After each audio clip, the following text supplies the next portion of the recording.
Hello guys. तो guys आज की इस वाली वीडियो में हम लोग डैन डैन के सीज़न 1 के एपिसोड 10 का हिंदी एक्सप्लेन करने जा रहे हैं। और वीडियो को शुरू करने से पहले अपने राज गेमर भाई को दिल से शाउट आउट जिन्होंने प्रीवियस वीडियो में फर्स्ट कमेंट किया, और इसी के साथ ही जिन्होंने हमारे चैनल की मेंबरशिप ले रखी है शैडो गेमर भाई, उनको भी दिल से शाउट आउट। तो अब वीडियो को शुरू करते हैं। तो प्रीवियस वीडियो की आखिर में हम लोगों ने देखा था कि जो अपने ओकारुन और उनके साथी होते ना, उनके सामने एक बड़ा सा क्रिएचर होता है। तो अब वीडियो को इससे आगे शुरू करते हैं। अगले चैप्टर की शुरुआत में हम लोग देखते हैं कि जो वो क्रिएचर होता है वो अपना मुंह खोलता है और ओकारुन और उसके दोस्तों पर अपनी लेजर से हमला करता है। लेकिन जो ओकारुन होता है ना, वो अपने दोस्तों को उस अटैक से बचा देता है। और ऐसे जो हमले होते हैं ना, वो लगातार आ रहे होते हैं। इवन एक हमला तो आयरा पे लगने वाला था, लेकिन आयरा की किस्मत अच्छी होती है क्योंकि उससे पहले ही जो वो क्रिएचर होता है ना, उसकी लेजर खत्म हो जाती है। और इस वक्त ना जो आयरा, ओकारुन और मोमो होते हैं ना, वो काफ़ी ज़्यादा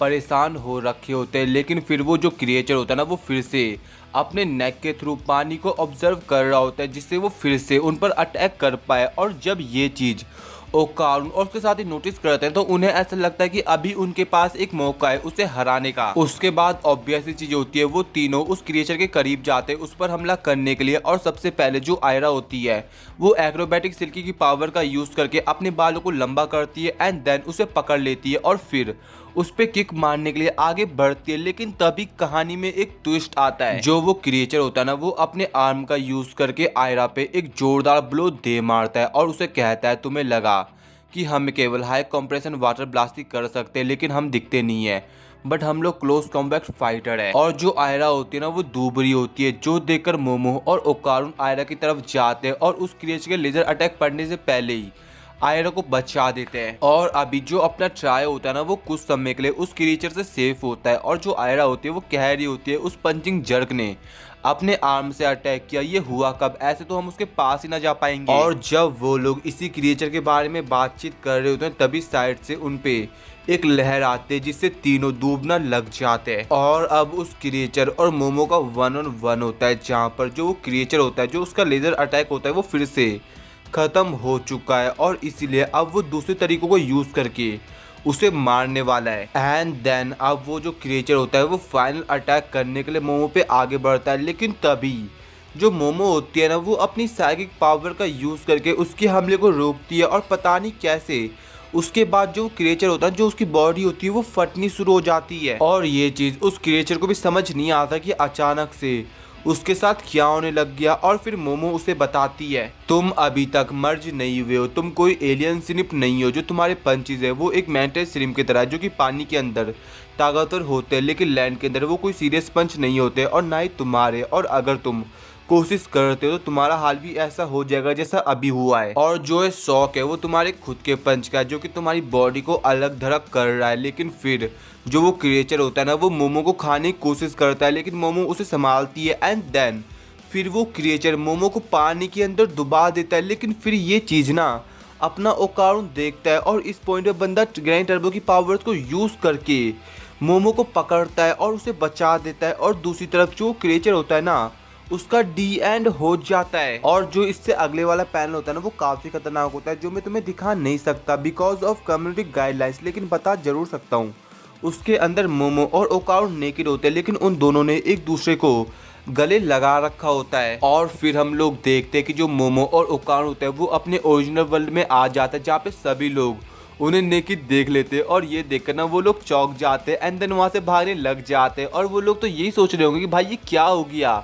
और उनके साथ आयरा भी होती है। एंड देन सीन शिफ्ट होता है, हम लोग स्कूल के दूसरे सेक्शन को देखते हैं, जहाँ पे एक टीचर अपने ओकारुन, आयरा और मोमो को कह रही होती है कि क्या तुम तीनों मेरे को शुरुआत से बेवकूफ बनाने की कोशिश कर रहे हो? क्या तुम बुलीड हुए थे? तो वो तीनों जवाब देते नो मैम। एंड देन जो मैम होती है ना, वो उन्हें फिर भी कहती है कि बाहर आओ और तुम्हें विनती करने की कोई ज़रूरत नहीं है, मैं बुलिंग के खिलाफ नहीं सहती हूँ, मैं तुम्हारी साइड हूँ। तो वो तीनों फिर से कहते हैं उन्हें थैंक यू मैम। और इन्हीं बातचीत के बीच में उस जगह एक और टीचर आता है, जो कि उस मैम को कहता है कि उनका कॉल आया जिस कारण से उन्हें जाना पड़ता है। लेकिन जो अपना ट्राई होता है ना, वो काफ़ी एम्बेरस फील कर रहा होता है कि वो क्या करे, क्योंकि जो सब उनके साथ हुआ है वो तुमने देख ही लिया होगा। इसके बाद वो लोग काफ़ी कुछ बातचीत करते हैं अबाउट ग्रैनी टर्बो, उन एलियंस और एक्रोबैटिक सिल्की की पावर्स के बारे में जो कि आयरा के पास अवेकन हुई है। और फिर ओकारुन अपनी बंदियों को बताता है कि एक आर्गुमेंट है कि अगर उन एलियंस के पास इतनी अद्भुत साइंस और टेक्नोलॉजी है तो वो अर्थ के अंदर इन्वेट क्यों नहीं कर रहे। और ये सब सोच के मैं भी हैरान हूँ। और फिर उसके दिमाग की बत्ती जलती है और वो सभी को बताता है ऐसा इसलिए बिकॉज ऑफ योकाई, और इसकी वजह से वो ऐसा नहीं कर सकते। और फिर हमें पता चलता है कि जो ये पूरी दुनिया की जो स्पिरिट्स है वो हमारी दुनिया को अर्थ को प्रोटेक्ट कर रही है एलियंस के इनविजन से। और जो एलियंस है वो अपनी साइंस और टेक्नोलॉजी से योकाई स्पिरिट्स को नहीं हरा सकते, और इसीलिए वो हम जैसे स्पेशल लोगों पर अटैक कर रहे हैं जिससे वो हम पर स्टडी कर सके और एक ऐसी चीज डेवलप कर सके जिससे वो स्पिरिट्स को हरा पाए। और फिर ओकारुन उन्हें ये भी बताता है कि उससे ऐसा लगता है कि जो उसकी बॉल्स है वो एलियन के पास है। जो सुनकर मोमो को कुछ तो समझ नहीं आता, लेकिन आयरा भी लाइक मैं समझ चुकी हूँ सारा, जो इस दुनिया का भाग्य है वो मेरे हाथों में है। और अब ओकारुन उसे बोलता है तुम ऐसा सोच सकते हो, लेकिन सबसे जरूरी चीज ये है कि लोगों ने हमें नेकेड देख लिया। जो सुनकर वो लोग अब ये सोच रहे होते कि वो क्या बोले, क्योंकि अब कोई भी उन पर भरोसा नहीं करने वाला। वो लोग परेशान हो रखे होते हैं। और इस पॉइंट पे जो आयरा होती है ना, वो मोमो को बताती कि वो सारा ब्लेम उस पर डालने वाली, लेकिन इस चीज से मोमो को कोई भी प्रॉब्लम नहीं होती है। और तभी साइड से आयरा के दोस्त आ जाते हैं जो कि मोमो को बुरा भला कहते हैं एंड देन आयरा को अपने साथ ले जा लेते हैं। उसके बाद अब जो मोमो होती है वो वाला मुद्दा उठाती है जब आयरा और ओकारुन एक साथ थे एंड देन अब ओकारुन उसे सारी चीजें एक्सप्लेन करता है, लाइक वो ट्रेनिंग वेनिंग के बारे में जो तुम पहले से जानते हो। इवन वो ये भी कहता है कि बस वो ये चाहता है कि जो आयरा अयास है वो उसे कूल समझे। जो सुनकर ना जो मोमो होती है वो अपने ओकारुन के मजे ले रही होती है एंड देन इन्हीं की निब्बा निब्बियों वाली बात के बाद जब ओकारुन वहां से जा रहा होता है, जाते हुए वो बस यही कहता है मैं जा रहा हूँ लेकिन मैं तुम्हारे बारे में कुछ भी नहीं कहूंगा जिससे तुम एक बुरी इंसान बन जाओ मिस अयासे। और फिर अयासे बोलती है ओकारुन, और ओकारुन पीछे मुड़ते हुए देखता है और जो अयासे होती है वो ब्लशिंग कर रही होती है और जो ओकारुन होता है वो भी सेम ब्लशिंग कर रहा होता है। और जब देख के ऐसा लग रहा होता है कि उनके बीच कुछ होने वाला है, तभी कबाब में हड्डी मोमो की दोस्त आ जाती है और वो उसी इंसिडेंट के बारे में बात करते जो कि अभी उनके साथ रिसेंटली हुआ है। इवन जो मोमो की एक दोस्त होती है ना, वो ये तक कह देती है कि मेरी इन्वेस्टिगेशन में मैं डिस्कवर किया कि जो मिस सिराटोरी क्लास 10 है वो भी न्यूड थी, जिससे प्रूव होता है कि यहाँ पे लव ट्रायंगल चल रहा है जिसके अंदर मोमो, ओकारुन और सिराटोरी इन्वॉल्व है।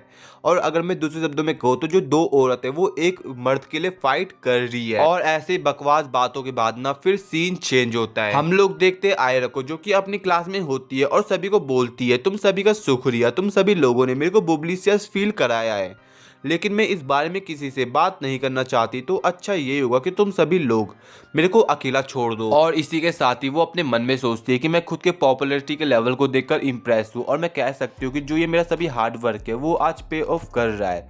और अगर ऐसे ही चलता रहा तो ऐसा लगेगा कि जो ये इंसिडेंट है वो कभी हुआ ही नहीं है। लेकिन तभी जो आयरा के दोस्त होते हैं ना, वो जो सारा ब्लेम होता है जो भी आयरा के साथ हुआ है वो मोमो पर डाल रहे होते हैं एंड देन अब वो उसे सबक सिखाने के लिए आगे बढ़ते हैं। लेकिन तभी जो आयरा होते हैं ना, वो कुछ ऐसा करती है जिसको देखने के बाद मैं भी सरप्राइज हो जाता हूँ। आयरा बोलती है जो वो इंसान जिसने झूठ फैलाया था वो मैं हूँ। और ये सुनने के बाद ना जो उसकी दोस्त लोग होती है वो सरप्राइज हो जाती है और कहती है आयरा क्या तुम ठीक हो। लेकिन आयरा कहती है मैं जानती हूँ कि मैंने गलत किया और प्लीज आयरा को अयासे को कुछ भी मत बोलना। और फिर आयरा वहां से चले जाती है और कहीं अकेले बैठी हुई होती है और अपना सिर फोड़ रही होती है बिकॉज जो उसने अभी किया है। लेकिन तभी अचानक से उधर अयासे आती है और मोमो आयरा को कहते हैं क्या हो गया, तुम अपना सिर क्यों फोड़ रही हो। लेकिन आयरा उसे जवाब देती है चुप हो जाओ और तुम उसे क्या चाहते हो ये बताओ। और जब उनके बीच कन्विंसिंग स्टोरी के बारे में बातचीत चल रही होती है तभी उधर एक एलियन अपीयर हो जाता है जो देखकर मोमो और आयरा उससे फाइट करने के लिए रेडी हो जाती है। लेकिन उससे पहले बंदा जो वो एलियन होता है वो ढेर हो जाता है। और फिर हमें उस एलियन का हल्का सा एक पास का ग्लिम दिखाया जाता है जहाँ पे हम लोग देखते हैं कि वो अपने बच्चे को कहीं छोड़ रहा होता है एंड देन वहाँ से चले जाता है और फिर सीन शिफ्ट होता है और हम लोग फिर से प्रेजेंट में आते हैं। और फिर जो वो एलियन होता है ना, वो होता है अयासे घर में जहाँ पे उसके सामने अयासे, उसकी ग्रैनी, ओकारुन और आयरा होते हैं। फिर अयासे अपनी ग्रैनी को बोलती है देखो ग्रैनी वो एक एलियन है। तो उसकी ग्रैनी जवाब देती है ये एलियन की तरह तो लग नहीं रहा, क्या तुम सियारो की ये कापा नहीं है। एंड देन फिर अयासे उसे कहती है उन्हें कहती है कि क्या आप मुझसे मजाक कर रही हो, आपके सामने एलियन है लेकिन फिर भी आप इस पर बिलीव नहीं कर रहे, ये क्या बकवास चल रही है। तो फिर उसकी ग्रैनी कहती है मैं कह रही हूँ ये एक एलियन नहीं है, ये एक कापा है। और फिर साइड से ओकारुन हमें बताता है वेल एक्चुअली कुछ लोगों का आर्ग्यू होता है कि जो कापा है वही एलियंस है। और फिर साइड से जो अयासे होती है वो उस एलियन को मारने की बात करती है और उससे एक कड़ी बनाने की बात करती है। लेकिन फिर जो वो एलियन होता है ना वो बोलता है ये मेरा फर्स्ट टाइम है जब मेरे को इतना अच्छा मेडिकल अटेंशन मिला हो और लोग मेरे से इतना अच्छे से बात कर रहे हो, और मैं कसम खाता हूँ कि मैं अब से तुम्हें हर्ट करने की कोशिश नहीं करूँगा। और उसकी आंखों में आंसू होते हैं और इसी के साथ अपना एपिसोड खत्म हो जाता है। तो गाइज अगर तुम्हें आज की वाली वीडियो पसंद आई हो तो वीडियो को लाइक, चैनल को सब्सक्राइब एंड इस वाली वीडियो को जितना हो सके उतना अपने दोस्तों के साथ शेयर कर देना। और अगर तुम्हारा कोई भी डाउट होता है किसी भी सीरीज को लेकर तो तुम मेरे को इंस्टा पे डीएम कर सकते हो और लिंक तुम्हें डिस्क्रिप्शन में मिल जाएगी। तो अब मिलता है नेक्स्ट वीडियो में, तो अभी के लिए टाटा बाय बाय सायोनारा।